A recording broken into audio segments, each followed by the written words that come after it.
નમસ્કાર વાલા વિદ્યાર્થી મિત્રો, કેમ છો? મજામાં ને? આજે આપણે જોવાના છે અસાઇનમેન્ટ દ્વિતીય પરીક્ષા માટે ધોરણ 9 વિષય વિજ્ઞાન વિભાગ બી ચેપ્ટર નંબર 6. બરાબર, તો વિડીયોને એન્ડ સુધી જોજો. વિડીયો ગમે તો લાઇક શેર અને સબસ્ક્રાઈબ કરવાનું ના ભૂલતા. બરાબર, તો અહીં આપણે જોઈ લઈએ હવે ધોરણ 9 વિષય વિજ્ઞાન વિભાગ બીનું ચેપ્ટર નંબર 6. પ્રશ્ન 1 અહીં આપેલો છે, વર્ધનશીલ પેશીના લક્ષણો જણાવો. તો આ પેશીઓ નિરંતર વિભાજન થઈ નવા કોષો બનાવતા હોય છે. કોષો પાતળી ભીતવાળા ઘન કણ સાથે જીવિત હોય છે. કોષો પાતળી ભીતવાળા ઘન કણ સાથે જીવિત હોય છે. છોડના વિકાસ માટે જવાબદાર હોય છે. બરાબર, તો આટલું તમારે યાદ રાખવાનું હોય છે. વર્ધનશીલ પેશીના લક્ષણો 3 છે, તો આ 3 લક્ષણો ખાસ કરીને તૈયાર કરી લેજો વિદ્યાર્થી મિત્રો. બરાબર, અને નીચે એક સારી કોમેન્ટ કરો. આગળના વિડીયોમાં અમુક ભાઈ લોકોએ કોમેન્ટ કરી હતી, તો આપણે એ કોમેન્ટને ધ્યાનમાં લીધી હતી વિદ્યાર્થી મિત્રો. બરાબર, તો તમે પણ કોમેન્ટ કરો. બરાબર, એક સારી કોમેન્ટ કરો જેથી અમને પણ વિડીયો બનાવવામાં ઉત્સાહ આવે, જેથી અમે પણ તમારા માટે સારા વિડીયો બનાવી શકીએ બનવાના. બરાબર, તો એ તમારે જોવાનું રહેશે. અહીંયા વર્ધનશીલ પેશી અહીં તમારે અહીં વાયુરંધ્ર શું છે એ તમને અહીંયા ઝૂમ કરીને બતાવેલું છે. બરાબર, અહીંયા વાયુરંધ્ર તમને અહીંયા દેખાતા નહીં હોય કમ્પ્લીટ, પરંતુ અહીંયા વાયુરંધ્ર જોઈ શકો છો તમે, ઝૂમ કરેલા છે. આ રક્ષક કોષો છે વિદ્યાર્થી મિત્રો. આ રક્ષક કોષો છે વિદ્યાર્થી મિત્રો. બરાબર, ત્યાર પછી અહીંયા જે આ વાયુરંધ્ર છિદ્ર છે, આ હરિતકણ છે. આ લીલા કલરનું છે હરિતકણ છે. બરાબર, અહીંયા આકૃતિ આ એ છે, આ બી છે. બરાબર, તો એ તમારે વાયુરંધ્રની રચના આપણે જોઈ લીધી. હવે આપણે વાયુરંધ્ર શું છે તે જોઈ લઈએ. તો પાંદડાની સપાટી પર રહેલું નાનું છિદ્ર, પાંદડાની સપાટી પર રહેલું નાનું છિદ્ર એ વાયુરંધ્ર છે. તે 2 રક્ષક કોષો વચ્ચે બને છે અને તેમાં ક્લોરોપ્લાસ્ટર હોય છે.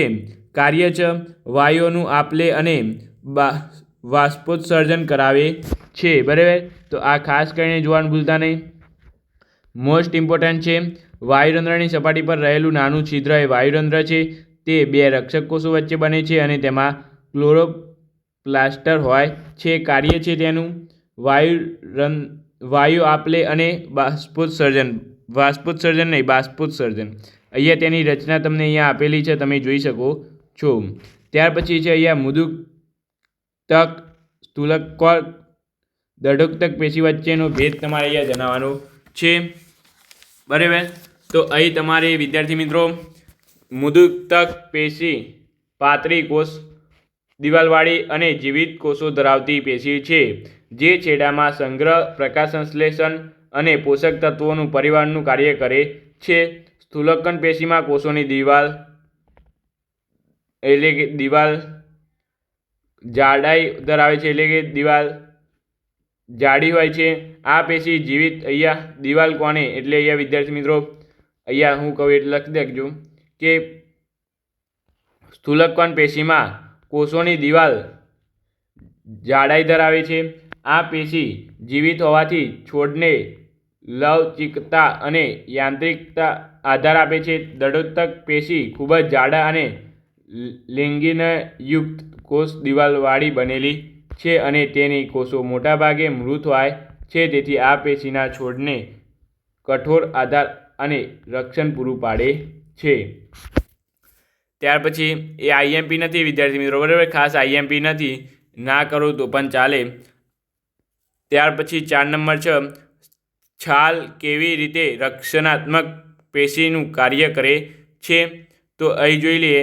છાલનું બહારનું સ્તર કોર પેશીથી બનેલું છે, જેમાં સુબ્રેરીન નામનું પદાર્થ ભરેલું હોવાથી પાણી, હવા અને સૂક્ષ્મજીવો અંદર જઈ શકતા નથી. આ કારણે છાલના છેડાને સુકાઈ જવાથી, જીવાણુઓને હુમલાથી તથા યાંત્રિક ઊર્જા અને તાપમાનના ફેરફારથી રક્ષણ આપે છે. તેથી છાલ રક્ષણાત્મક પેશીનું કાર્ય કરે છે. તમારી બુકની ભાષામાં અમુક શબ્દો નહીં હોય, પરંતુ વિદ્યાર્થી મિત્રો આ તમારે એકદમ સહેલી સમજાય એવી ભાષામાં તમને ગુજરાતી ભાષામાં કમ્પ્લીટ હું તમને આપ્યું છે આ બરાબર જવાબ. તમારે બુકમાં થોડો ઇંગ્લિશ ભાષામાંથી ગુજરાતીમાં ટ્રાન્સફર કર્યો હશે તો અમુક શબ્દો ઇંગ્લિશમાં જ હશે, તો તમને ખ્યાલ નહીં પડતો હોય. પરંતુ વિદ્યાર્થી મિત્રો આ બધા જ પ્રશ્નો તમને ગુજરાતીમાં આપેલા છે બરાબર. આ પ્રશ્નનો જવાબ આપણે જાતે બનાવીને આપેલો છે, તો એ તમારે જોવાનું રહેશે. ત્યાર પછી અહીંયા તમારે તફાવત આપેલો છે. તફાવત ઇઝ મોસ્ટ ઇમ્પોર્ટન્ટ આ બરાબર. અસ્થિ અને કાસ્તી વચ્ચેનો તફાવત. અસ્થિ અને કાસ્તી વચ્ચેનો તફાવત જોઈ લઈએ. અસ્થિઓ કઠોર અને મજબૂત હોય છે, જ્યારે કાસ્તીઓ નરમ અને લવચીક હોય છે. એટલે કે વિદ્યાર્થી મિત્રો નરમ હોય છે ટૂંકમાં બરાબર. લવચીક એટલે નરમ, મજબૂત ન હોય તેવી. અસ્થિઓ કેલ્શિયમ અને ફોસ્ફેટ અસ્થિઓમાં કેલ્શિયમ અને ફોસ્ફેટ વધુ હોય છે, જ્યારે કાસ્તીઓમાં જેલ જેવી મેટ્રિક્સ વધારે હોય છે બરાબર. એટલે કે ચીકનાપણું, પાતળું, વળાઈ જવું એવી બધું વધારે હોય છે. અસ્થિમાં રક્તવાહિનીઓ હાજર હોવાથી પોષણ ઝડપથી મળે છે. કાસ્તીઓમાં રક્તવાહિનીઓ ગેરહાજર હોવાથી પોષણ ધીમે ધીમે મળે છે. અસ્થિ શરીરમાં હાથ, પગ અને ખોપરીમાં મળે છે. કાસ્તી નાક, કાન અને શ્વસન નળી અને સાંધા વચ્ચે જોવા મળે છે બરાબર વિદ્યાર્થી મિત્રો. તો આ તમારે લાસ્ટ 5મો ક્વેશ્ચન હતો, તો એ આપણે જોઈ લીધો. વિડીયો કેવો લાગ્યો તે 100% નીચે કોમેન્ટ કરજો.